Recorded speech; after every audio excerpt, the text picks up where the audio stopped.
आज का टॉपिक है बैंक समाधान विवरण, जिसे इंग्लिश में हम कहते हैं बैंक रिकॉन्सिलिएशन। बैंक रिकॉन्सिलिएशन होता क्या है?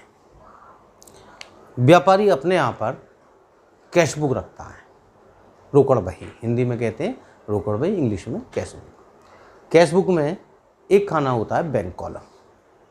बैंक कॉलम के अंतर्गत व्यापारी जो लेन देन बैंक के द्वारा करता है, जैसे बैंक में रोकड़ जमा करना, बैंक से रोकड़ निकालना, चेक संग्रह के लिए भेजना आदि, जो भी बैंक संबंधी लेन देन होते हैं उन सब का लेखा रोकड़ बही के बैंक कॉलम में करता है।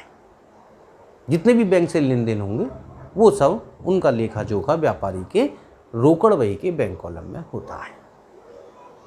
व्यापारी जब बैंक में पैसे जमा करता है, रुपया जमा करता है, तो बैंक रोकड़ जमा करने के बाद व्यापारी को एक पासबुक प्रोवाइड करता है, पासबुक देता है। उस पासबुक में संपूर्ण लेन देन होता है। व्यापारी ने किस तारीख को कितनी रोकड़ जमा करी, कितनी रोकड़ निकाली, जमा पूंजी पर कितना इंटरेस्ट मिला, कौन कौन से चेक जमा हुए आदि, उसमें सारा विवरण लिखा रहता है। व्यापारी के कहाँ लिखा होता है सारा विवरण? रोकड़ बही के कैश बुक में, कैश बुक के भी बैंक वाले कॉलम में, और पासबुक में बैंक एंट्री करके देता है। जो कुछ रुपया जमा हुआ है या निकाला है उस सब की नकल वो व्यापारी को पासबुक में एंट्री करके देता है, उसकी एक कॉपी देता है। व्यापारी क्या करता है? व्यापारी की इच्छा ये होती है कि वो कभी कभी अपने कैश बुक के बैंक कॉलम तथा पासबुक के बैलेंस की दोनों की आपस में मिलान करता है कि जितना पैसा मेरा बैंक में जमा होना चाहिए उतना है या नहीं है। उसकी कैश बुक जो बोल रही है वो उसका मिलान पासबुक से करता है। अधिकांश क्या होता है कि जब वो दोनों का मिलान करके देखता है तो बैलेंस समान होना चाहिए, लेकिन वो समान नहीं होता है। क्यों नहीं होता है? वो अशुद्धि की वजह से नहीं, ऐसे कुछ विशेष कारण हो जाते हैं जिनके कारण दोनों का बैलेंस एक नहीं हो पाता। अशुद्धियाँ नहीं, कुछ विशेष कारण जैसे कारण व्यापारी ने एक चेक निर्गत किया, अपने लेनदार को एक चेक काट दिया। चेक काटने के बाद लेनदार उस चेक को लेकर बैंक में भुगतान लेने के लिए पहुंचता है। इसी बीच में जब तक कि ग्राहक जो हमारा लेनदार था वो चेक को बैंक में भुनाने नहीं पहुंचा, उसी बीच में हमने अपना बैंक समाधान विवरण बना लिया। और जो हमने बैंक समाधान विवरण बनाया तो उसमें हमारी जमा राशि कम होनी चाहिए। किसमें? रोकड़ बही में, क्योंकि हमने तो एक चेक काट दिया। जो हमारा लेन देन क्या करेगा लेनदार? जो वहाँ से वो लेगा, लेकिन उसने बैंक से पैसा नहीं निकाला। क्योंकि उन्होंने पैसा नहीं निकाला इसलिए बैंक में बैलेंस ज़्यादा होगा, हमारे यहाँ पे बैलेंस कम होगा। ये कोई अशुद्धि नहीं थी, ये एक घटना हो गई विशेष। अगर वो समय से लिया था जिस समय पे हम बना रहे तो शायद मिलान एक होता। तो ऐसी विशेष कारणों की वजह से अंतर आ जाता है पासबुक की बैलेंस में और कैश बुक के बैलेंस में, दोनों में अंतर आता है। इस अंतर को दूर करने के लिए एक विवरण बनाया जाता है, एक स्टेटमेंट बनाया जाता है। ये कोई खाता नहीं है, बैंक समाधान विवरण कोई खाता नहीं है, ये एक विवरण है, एक स्टेटमेंट है जो बनाया जाता है। किस लिए? जिससे कि रोकड़ बही का और पासबुक के बैलेंस दोनों की समानता की जांच की जा सके। अतः अब उसमें जिसमें भी गलती होगी उस गलती को पूरी कर लिया जाता है। अतः हम बैंक समाधान विवरण के लिए कह सकते हैं कि बैंक समाधान विवरण एक ऐसा विवरण पत्र है जो कि पासबुक तथा रोकड़ बही के बैंक खाने के शेषों का मिलान करने के लिए तैयार किया जाता है। कानूनी रूप से इसे बनाना आवश्यक नहीं है, ये व्यापारी के ऊपर निर्भर करता है। अगर वो बनाना चाहता है तो वो बैंक समाधान विवरण बना सकता है, अगर इच्छा नहीं है तो बैंक समाधान विवरण बनाने की आवश्यकता भी नहीं होती है। तो बैंक समाधान विवरण क्या हुआ? बैंक समाधान विवरण का मतलब है बैंक समाधान विवरण एक ऐसा विवरण पत्र है जो कि पासबुक तथा रोकड़ बही के बैंक खाने के शीशों का मिलान करने के लिए तैयार किया जाता है। अब मैं आपको बताऊंगा कि भाई अंतर के कारण कौन कौन से हो सकते हैं, किस किस कारण से इन दोनों में अंतर आ सकता है। उसका बैलेंस अलग है, उसका बैलेंस अलग है, भाई अलग क्यों हो रहा है? इसके बहुत से कारण होते हैं। अब मैं आपको उन कारणों का वर्णन करूंगा। जो ये कारण लिखे हुए हैं, ये निम्नलिखित कारण ऐसे हैं जो कि रोकड़ बही में और पासबुक के शीशों में अंतर के कारण बन जाते हैं। मैंने पहले भी कहा अशुद्धियाँ नहीं है, ये कारण है, ये कारण बन जाते हैं जिनके कारण ही दोनों के शीशों में अंतर आ जाता है। और अंतर को देखने के लिए, दूर करने के लिए हम एक विवरण बनाते हैं, बैंक समाधान विवरण, बैंक रिकॉन्सिलिएशन स्टेटमेंट। ये अंतर कौन कौन से हैं? नंबर 1, चेक निर्गमित किए। चेक निर्गमित किए, निर्गमित का मतलब हमने अपने लेनदारों को चेक काट कर दिए। चेक कट गया, हमने क्या करा? हमने तुरंत जैसे ही चेक काट के अपने लेनदार को दिया, हमने अपनी कैश बुक के बैंक कॉलम में से उतने रुपए कम कर दिए। लेकिन जो चेक लेकर गए थे वो बैंक में प्रस्तुति नहीं हुए, वो बैंक में पहुंचे ही नहीं। कब तक? जब तक जिस दिन हम बैंक समाधान विवरण बना रहे हैं उस दिन तक वो नहीं पहुंचे। बाद में पहुंचे वो एक अलग चीज़ है, लेकिन जिस दिन हम बैंक समाधान विवरण बना रहे हैं उस दिन तक, उस डेट तक वो लोग बैंक में पैसे लेने नहीं पहुंचे, अपना भुगतान प्राप्त करने नहीं पहुंचे। क्या होगा? हमने चेक काट दिया, हमारे यहाँ पे बैलेंस कम, बैंक में वो पहुंचे नहीं, बैंक में बैलेंस ज़्यादा। परिणाम दोनों में अंतर, दोनों के शीशों में अंतर। दूसरा, चेक बैंक में वसूली के लिए भेजे परंतु अभी तक वसूल नहीं हुए। हमारे देनदारों ने हमें चेक दिए, उस चेक का हम क्या करेंगे? उन चेकों को हमने बैंक में कलेक्शन के लिए भेज दिया, संग्रह के लिए भेज दिया, वसूली के लिए भेज दिया। बैंक अब उनके अकाउंटों से वो पैसा निकालकर हमारे अकाउंट में क्रेडिट करेंगे, डालेंगे, बढ़ाएंगे हमारा बैलेंस। लेकिन जिस दिन हम बैंक समाधान विवरण बना रहे हैं उस दिन तक बैंक उनके अकाउंट से पैसा वसूल करके हमारे अकाउंट में जमा नहीं कर पाता, नहीं कर पाया। परिणाम हमारे यहाँ पर तो शेष ज़्यादा बोलेगा, क्योंकि हमने तो जिस दिन बैंक में भेजा था उसी दिन मान लिया कि हमारा तो शेष बढ़ गया, लेकिन बैंक में वो वसूल नहीं हो पाए, कलेक्शन नहीं हो पाया उनका। इस कारण से पासबुक में बैलेंस कम होगा, दोनों में अंतर आ जाएगा। तीसरा कारण, बैंक द्वारा वसूल की गई रकमें।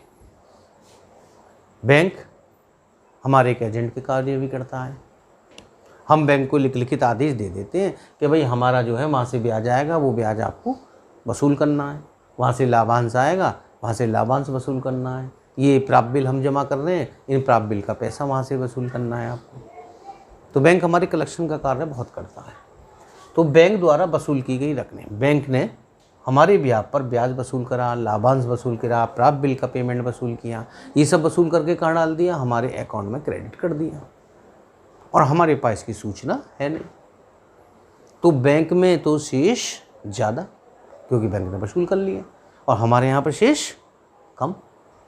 परिणाम रोकड़ बही और पासबुक के शेषों में अंतर। अगला पॉइंट है, किसी ग्राहक द्वारा व्यापारी के बैंक खाते में सीधा रुपया जमा करना। कोई ग्राहक है हमारा, हमें पेमेंट देना था, उसने पेमेंट क्या करा? हमारे सीधे बैंक अकाउंट में क्रेडिट कर दिया, बैंक अकाउंट में हमारे में डाल दिया, हमारा बैलेंस बढ़ गया, हमें सूचना नहीं दी, हमारी रोकड़ बही में उसका कोई लेखा नहीं है। क्या होगा? हमारे यहाँ पे जमा राशि कम और बैंक में पासबुक में जमा राशि ज़्यादा। परिणाम दोनों में अंतर। अगला है, बैंक द्वारा ग्राहक के आदेश के अनुसार भुगतान करना। बैंक ग्राहक के आदेश अनुसार बहुत से हमारे पेमेंट करता है, हमारी तरफ से किराया दे देता है, चंदा दे देता है, बीमे की किस्त भर देता है, देय पत्र का पेमेंट कर देता है। तो ये सब कौन कर देता है? ग्राहक के बिहाफ पर बैंक सीधा पेमेंट कर देता है। अब वो सीधा पेमेंट कर देता है तो उसका लेखा हमारी रोकड़ बही में नहीं हो पाता। परिणाम अंतर, उसने पेमेंट कर दिया तो बैलेंस कम होगा पासबुक में, लेकिन हमारी कैशबुक में बैलेंस ज़्यादा होगा। इसी तरह से वसूली के लिए चेक भेजे, कहीं से हमें चेक मिले, वो हमने वसूली के लिए भेज दिए, और वो चेक बाउंस हो गए, अनादत हो गए, डिसऑनर हो गए, तिरस्कार हो गया उनका। परिणाम उनका पेमेंट नहीं हो पाया। हमारे यहाँ पर बैलेंस ज़्यादा रोकड़ बही में और पासबुक में बैलेंस कम। प्राप्त चेकों का लेखा रोकड़ बही में तो कर लिया, परंतु बैंक भेजने से रह गए। हमें चेक मिले कहीं से, अपने देनदारों से, अपने ग्राहकों से। उन चेकों को हमने कहाँ भेज दिए? रोकड़ बही में तो हमने लिख लिया तुरंत, जैसे ही हमें चेक मिले हमने अपनी कैशबुक में चढ़ा लिए, भी इनसे चेक मिले, और चेक मिल गए तो हमारा शीश बढ़ गया। लेकिन हुआ क्या कि उन चेकों को हम बैंक में भेजना भूल गए, अपने कर्मचारी द्वारा हम बैंक में भेजना भूल गए, वो हमारे रखे रह गए। स्थिति क्या कि बैंक में तो बैलेंस बढ़ा नहीं, लेकिन हमारी कैशबुक में बैलेंस बढ़ गया। परिणाम दोनों में अंतर। नेक्स्ट, बैंक ब्याज। हमारी जमा राशि पर बैंक ब्याज देती है। जो बैंक ब्याज देती है तो वो सीधे हमारे अकाउंट में क्रेडिट कर देती है। हमारे पास कोई सूचना नहीं होती उसकी। जब सूचना नहीं होती तो उसका बैलेंस बढ़ जाता है ब्याज की वजह से, और हमारा जो है बैलेंस कम रह जाता है। उसी तरह से बैंक चार्ज काट लेती है। हमारे बहुत से काम करती है, कलेक्शन भी करती है, हमारी देय बिल का भुगतान भी करती है, किराया भी देती है, बीमा किस्त का भुगतान भी करती है, बीमा किस्त भी देती है, लाभांश भी वसूल करती है, बहुत से काम करता है। इसके बदले में बैंक हमसे क्या अपेक्षा करता है? बैंक चार्ज की, अपने बैंक व्यय की। वो कुछ अपना चार्ज काटता है। जो काटता है तो वो क्या करता है कि हमारे अकाउंट से ही वो डेबिट कर लेता है, हमारे अकाउंट से ही पैसे काट लेता है, जिसकी सूचना हमें नहीं मिल पाती। परिणाम वहाँ पे बैलेंस कम और हमारे यहाँ पे बैलेंस ज़्यादा, और दोनों में अंतर आ जाता है। अगला है चेक बैंक भेज दिए और रोकड़ बही में लेखा नहीं हुआ। चेक आया कहीं से, व्यापारी थोड़ी जल्दी में है, बैंक का समय है, भाई बैंक भिजवा दो, तो मैं तुरंत बैंक भेज दिया जल्दी से। भाई बैंक का टाइम निकल जाएगा, आज ही कलेक्शन में डाल देंगे तो हो जाएगा, फिर 3 दिन की छुट्टी है, जैसा भी कुछ परिस्थिति है। तो हमने चेक आया, बैंक तो भेज दिए, लेकिन जल्दबाजी में हम रोकड़ बही में लिखना भूल गए।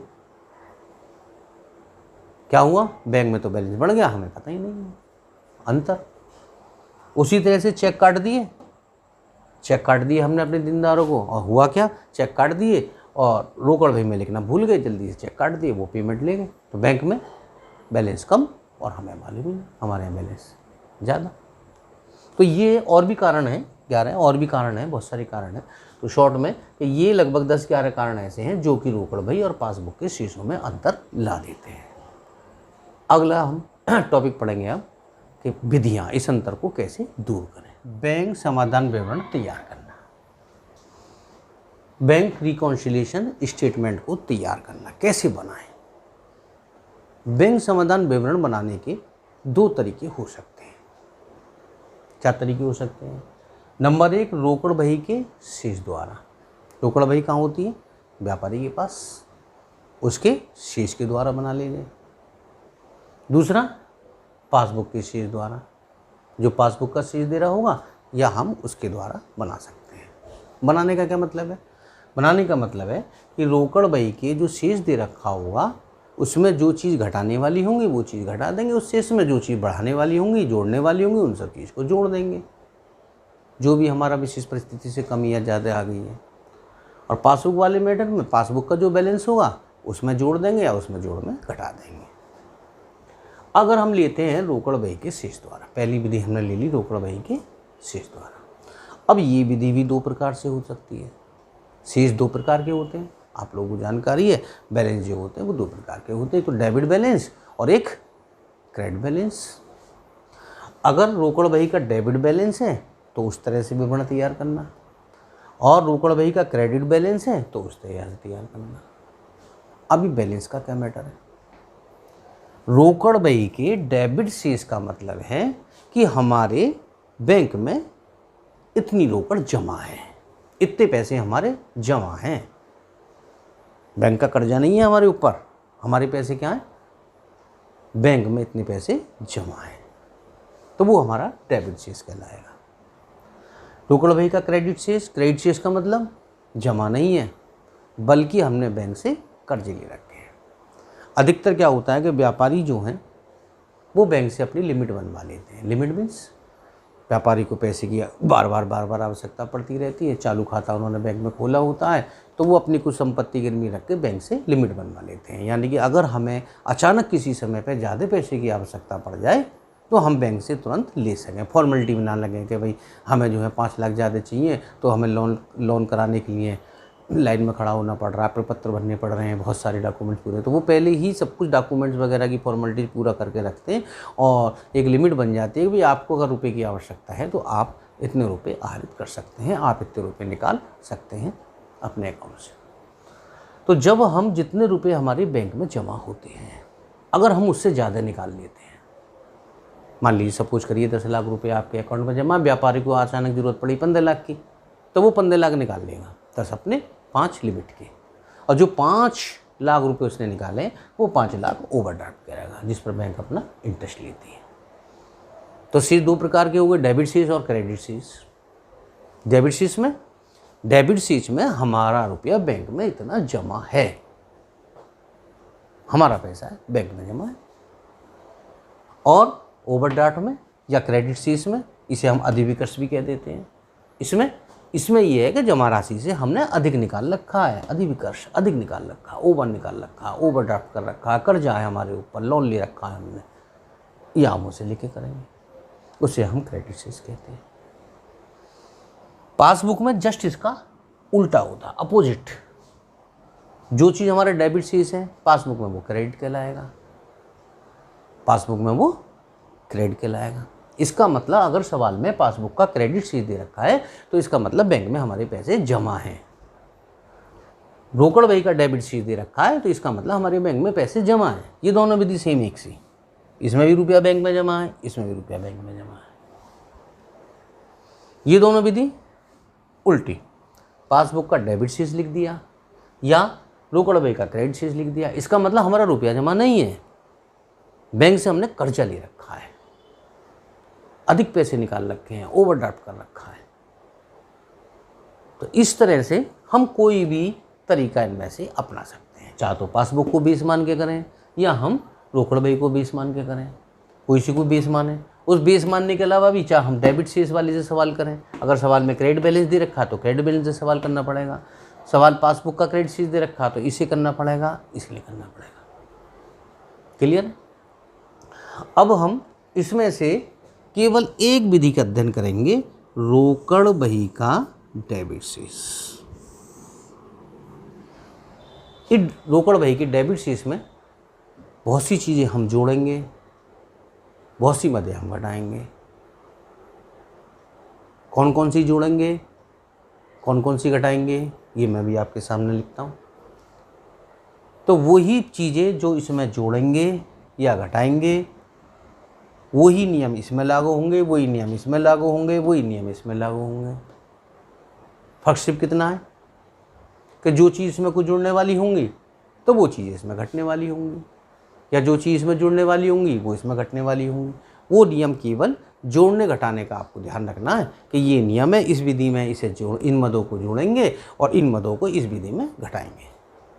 तो मैं एक समरी बनाता हूँ, उस समरी में एक नियम लिखूंगा, उस नियम में ये पता लग जाएगा भाई इस विधि में तो इन मदों को जोड़ा जाएगा और अगर इस विधि से सवाल कर रहे हैं तो इन मदों को घटाया जाएगा। अगर आप वो मदे केवल याद कर लें तो जोड़ने घटाने का अपने आप उसमें प्रबंध हो जाता है।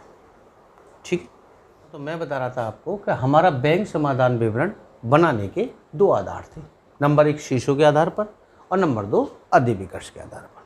शेषों के आधार का मतलब बैंक में हमारी रोकड़ जमा है, हमारे पैसे उसमें जमा है, उसके आधार पर करेंगे। अधिविकर्ष का मतलब हमारे पैसे जितने जमा है उससे ज़्यादा हमने निकाल रखा, अर्थात बैंक का हमारे ऊपर कर्जा है, बैंक से हमने अधिक निकाल रखे हैं, उसके आधार को। यहाँ पर मैंने आपको दोनों आधार लिए हैं और दोनों आधार की मैंने आपको 4 पॉइंट लिए हैं। कैशबुक का डेबिट शेष, बैंक में पैसे जमा है कैशबुक में भी, और पासबुक में भी। पासबुक का क्रेडिट शेष, जो चीज़ हम डेबिट में लिखते हैं पासबुक उसे क्रेडिट में शो करती है, ये दोनों एक से। यदि भी कर्ज वाले हैं, पासबुक का क्रेडिट शेष कर्जा ले रखा है, बैंक का डेबिट शेष कर्जा ले रखा है। तो इसमें जो विभिन्न मदें हैं, आइटम्स हैं, उसमें कुछ आइटम्स ऐसे हैं जो इसमें जुड़ेंगे, इसमें घटेंगे, इसमें घटेंगे, इसमें जुड़ेंगे, कुछ इसमें जुड़ेंगे, कुछ इसमें घटेंगे। अगर आप ये 14 आइटम्स याद कर लेंगे कि किस विधि में कौन से जुड़ेंगे और कौन से घटन करेंगे, तो हम अपने अंकित प्रश्न बहुत आराम से हल कर सकते हैं। जैसे पहला है, चेक निर्गमित किए, चेक काटे, लेकिन भुगतान हुई तो वो पहुंची नहीं, भुगतान लेने वो नहीं पहुंचे। अब हमने मान लीजिए 10,000 के चेक काटे, तो 10,000 के हमने चेक काटे, तो वो 10,000 रुपये बैंक में प्रस्तुत नहीं हुए, बैंक में लेकर नहीं गए। हमारे यहाँ तो बैलेंस कम हो गया, लेकिन वहाँ बैलेंस ज़्यादा है, तो वो 10,000 रुपये की जो मद है, अगर हम डेबिट शीट से कर रहे हैं तो 10,000 रुपये डेबिट शीट में जुड़ जाएंगे। अगर हम पासबुक के क्रेडिट शीट से कर रहे हैं तो घट जाएंगे। अगर हम कैशबुक के क्रेडिट शीट से कर रहे हैं तो वो घट जाएंगे, और पासबुक के डेबिट शीट से कर रहे हैं तो जुड़ जाएंगे। यानी कि यही वाली मद चारों में अलग अलग शो करेगी। कैशबुक का डेबिट शीट में जुड़ जाएगा, पासबुक के डेबिट शीट में भी जुड़ जाएगा। यही आइटम 2 मदों में जुड़ जाएगी। ये जो मद है ये 2 में जुड़ेगी। किस किस में जुड़ेगी? नंबर 1, कैशबुक के डेबिट शीट से कर रहे हैं तो उसमें जुड़ जाएगी, जो भी बैलेंस दे रखा होगा उसमें जुड़ जाएगी। और पासबुक का डेबिट शीट वाला सवाल कर रहे हैं तो उसमें भी ये जुड़ेगी।